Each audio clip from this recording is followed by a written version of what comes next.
Kamusta? Mabuti? For today's video. For today's video ay dumalaw ang social worker ng aking agency. At simula nga nang dumating ako dito sa Israel, kina Lola ay siya na yung kaunahan na social worker na dumalaw dito sa bahay. Shalom!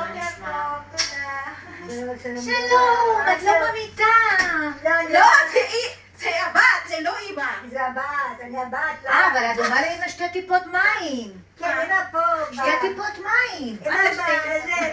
בחדר Just look like her. מה שלומך? ברוך השם בסדר.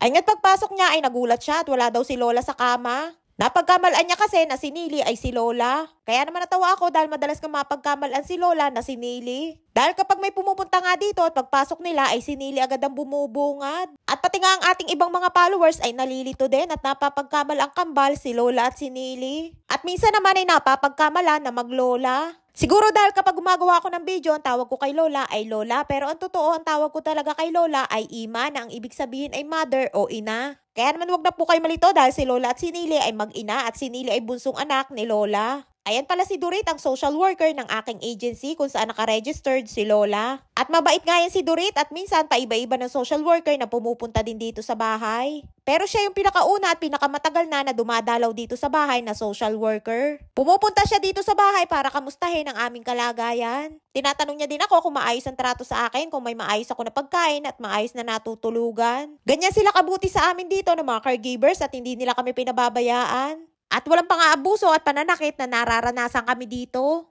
Ayan din pala si Dorit, ang social worker na tumulong sa akin para madagdagan ang aking sahod. At siya din ang kumausap kay Lola at nagsabi kung magkano ang kailangang idagdag. Matagal na nga yun at buhay pa noon ang anak ni Lola na panganay na si Talia.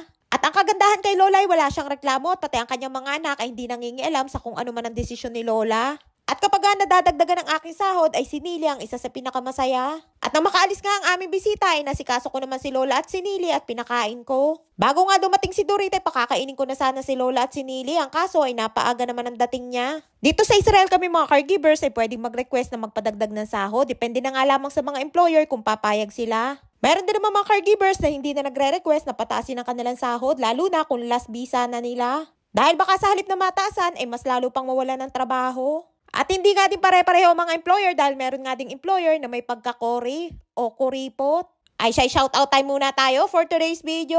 Shoutout po kay Basyon Arroyo ng Nagcarlan, Laguna. Shoutout po kay Tony Rose Valdez. Shoutout po kay Nelly Sulaminyo ng Zamboanga City. Shoutout po kay Crislia Gelyeka ng Kuwait. Shoutout po kay MC Tulabing.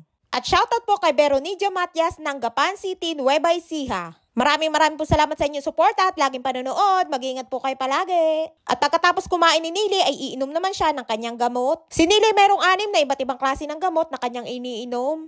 At alam din ni Nili lahat ng kanyang mga gamot at kung anong oras ito iinumin. At dahil magaling na naman si Nili ay kaya niyang uminom ng kanyang gamot na mag-isa. At hindi ko na kailangan tingnan o sabihin, hindi katulad nung panahon na may sakit siya na maya't maya ay gustong uminom ng gamot. Kaya naman ang ginagawa namin ni Lola noon ay tinatago namin ang gamot ni Nili. At kung kailan-kailangan lamang niya uminom ay saka ko binibigyan. Pero ngayon na magaling na siya ay kaya na niya ang kanyang sarili sa pag-inom ng gamot. At kahit nga si Lola na 90 years old na ay alam din niya ang kanyang mga gamot at kung anong oras ito iinumin. Ay nga't pagkatapos kumain at uminom ng gamot ay nakapwesto na si Nilu sa kanyang trono at nanonood naman ng TV. Ay siya hanggang dito na lamang ating kwento for today's video and please subscribe to my YouTube channel. Please follow and share. Salamat!